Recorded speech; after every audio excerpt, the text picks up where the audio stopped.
E aí, beleza? Esse aqui é o segundo vídeo de uma série Crash Course que eu estou fazendo de React e Next.js. Para você que quer entrar nessa área de front-end, está querendo aprender React, ter o primeiro contato. E no vídeo passado, se você não viu, aconselho que você veja, eu mostrei como que a gente cria o primeiro, o que é o React, né? Por que ele existe, como que ele funciona.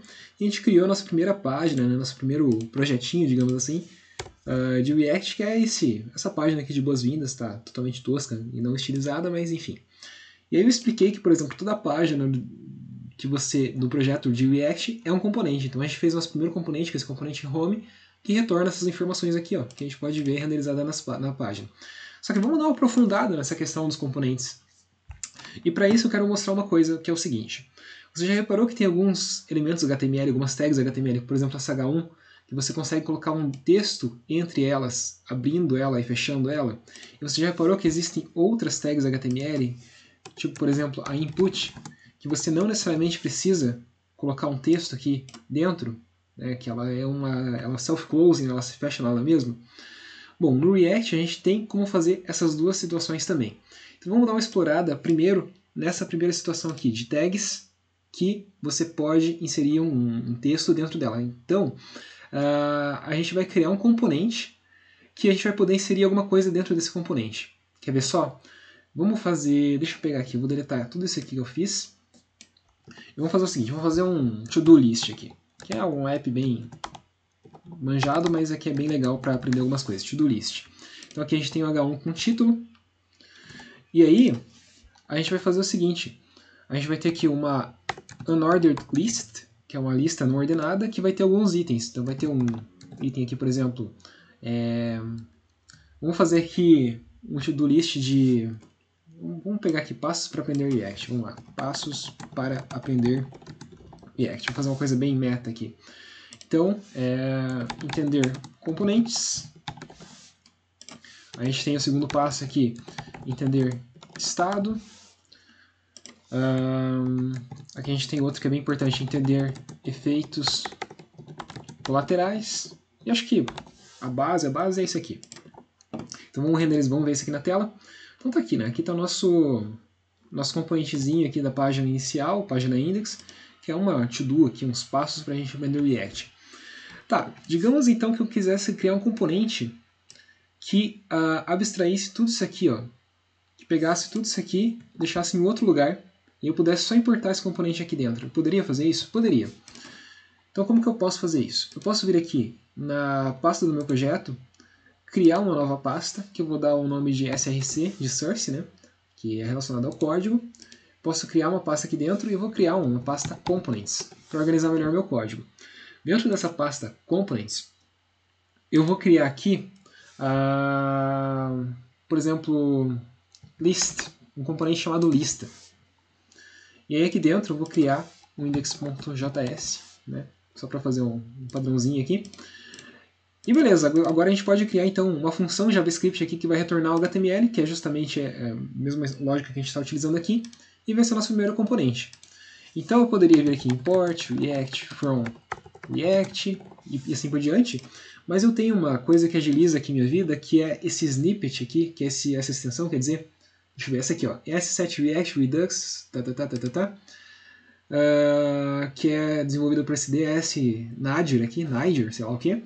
Você pode vir aqui nas extensões, procurar ela e instalar, que vai ajudar bastante a tua vida, porque depois, quando você instalar ela, você pode digitar aqui, ó, RAFCE, e ele já vai criar para você automaticamente o boilerplate na estrutura de um componente React. A gente pode só mudar o nome aqui. Então aqui vai ser list.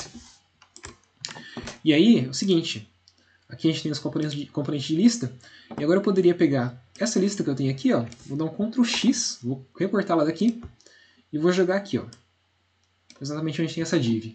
Vou salvar. Agora eu venho aqui, importo o list from. Aí eu tenho que acessar lá a pasta, peraí, tem que voltar uma, e no src, tenho que ir lá em components, eu tenho que ir em lista, eu consigo colocar aqui, olha só que legal, consigo colocar aqui a minha lista, tá lá, ó, um componente self-closing, né, que é aquilo que a gente não queria fazer, tipo, eu quero fazer o outro, quero fazer tipo um H1 que eu consigo colocar as coisas dentro, né, mas só mostrando que por enquanto é isso que a gente tem. como se fosse um input, né? O input é um self-closing também. Não é que nem o H1 que você consegue colocar o conteúdo dentro. Mas tá funcionando por enquanto, vamos deixar assim. Vamos salvar. Então olha só, nada mudou, né?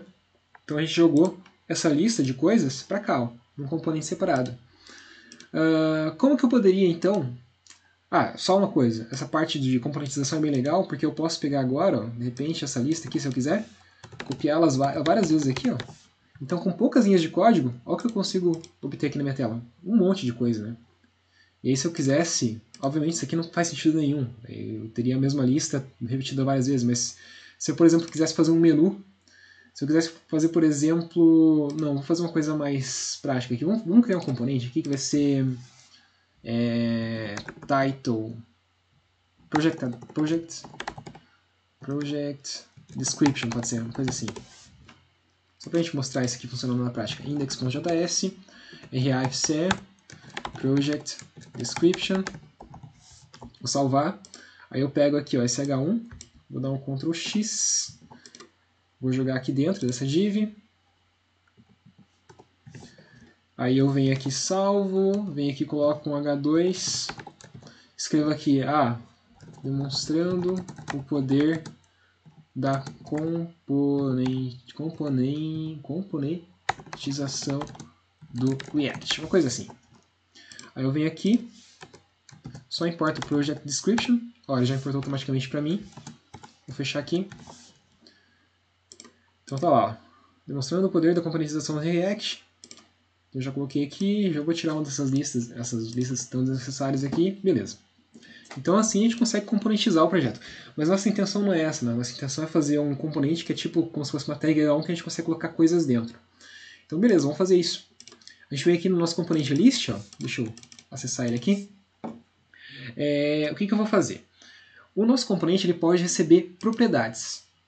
Como que eu vou receber essas propriedades? Por parâmetros, ó, porque isso aqui é uma função, repara só. É uma função que pode receber parâmetros e vai retornar alguma coisa, inclusive coisas relacionadas a esse parâmetro aqui que ele está recebendo. Então eu posso pegar aqui, ó, props, receber as propriedades, e aí aqui dentro dessa UL eu quero retornar justamente os meus itens, né, do meu to-do list.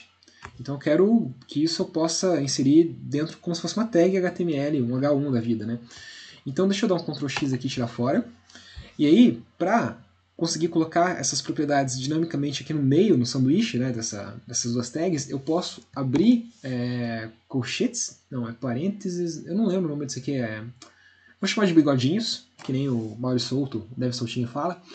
Aí eu venho aqui e coloco props.children, porque esse props aqui é um objeto que tem várias propriedades, vários atributos, digamos assim. E um deles é o children, porque não concorda comigo que tudo que está dentro, por exemplo, da tag H1, esse texto aqui não é um filho da tag H1? Se você tem uma unordered list, os LI que estão dentro dessas unordered list não são os filhos dessa tag? Então, mesma coisa aqui, né? Então, tudo que tiver aqui dentro vai ser os filhos dessa lista que a gente está fazendo aqui. Bom, vamos salvar. Então agora a gente pode vir aqui, ó, na nossa lista e mudar essa forma aqui para assim, ó. Então repara, já está mais próximo de uma tag H1 da vida, né? H1 da vida é bem parecido com isso. A gente consegue colocar o texto aqui. A UL também é parecido com isso, né? A UL a gente tem lá, UL, daí aqui a gente tem os vários itens, né, que a gente pode colocar. E aqui, ó, a nossa lista, ela já está funcionando. Então a gente pode colocar aqui, ó, dentro dessa lista, se a gente quiser, um LI, um item. E a gente pode, deixa eu dar um Ctrl V aqui, que eu tinha até dado Ctrl C, né? Aqui, ó. Desse jeito. E olha o que vai acontecer. Está funcionando. Então a gente consegue passar agora elementos filhos dentro desse componente pai aqui, o list, graças justamente às props children. E aqui, obviamente, a gente fez uma coisa bem simples, né? A gente abstraiu, digamos assim, essa UL para um componente lista nosso. A gente poderia, sei lá, colocar mais coisas aqui, mais informações. Não faria sentido abstrair uma coisa que já existe naturalmente, né, nativamente no HTML. Isso aqui, quando a gente fizer aplicações mais complexas, vai fazer mais sentido. Mas só para mostrar para você como que funciona justamente essas props children, né, que são importantíssimas e permitem que a gente faça componentes que vão ser parecidos, vão lembrar bastante componentes tipo esse aqui, o LI, o H1, o L e assim por diante. Então a gente criou basicamente assim nossa tag HTML customizada, nosso componente de lista aqui customizado. A gente poderia ter uma outra lista aqui embaixo, ó, que poderia ter elementos diferentes. Poderia ter só esse daqui, de repente. Tá lá, outra lista com só um elemento.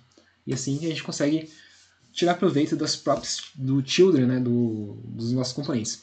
Só para concluir essa aula, como eu disse, essas props, essas propriedades que a gente recebe, é um objeto. E esse objeto tem a propriedade children, por exemplo. Então a gente pode usar desestruturação, que é uma coisa do JavaScript, e pegar direto aqui o children. Então eu abro os bigodinhos, e eu pego direto o children, e eu não preciso mais digitar aqui props.children, posso colocar só children. Ele vai continuar funcionando, vai continuar rolando de boa. Ó, tá lá, tá igualzinho. Então é isso, espero que você tenha entendido o conceito das propriedades filhas, né, o props children do React. É bem interessante porque a gente consegue criar basicamente as nossas tags HTML customizadas, né, nossos componentes, tipo esse componente de lista aqui. Se você gostou desse vídeo, dá um like, compartilha com um amigo aí que esteja aprendendo no React. E, enfim, se inscreve no canal para não perder nenhum vídeo da série. A gente se vê na próxima. Aquele abraço, falou, valeu, tchau, tchau.